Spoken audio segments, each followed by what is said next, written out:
Alright, so second test. As you can see here, my iPod has the volume slider, but immediately as I connected it to the dock station, it disappears.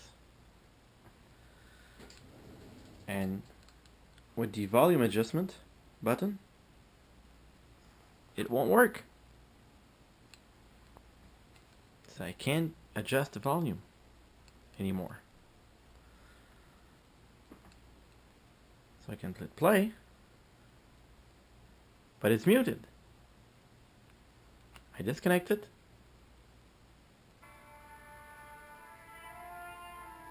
And it works fine. So what's the problem?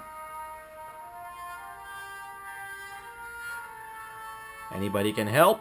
Apple?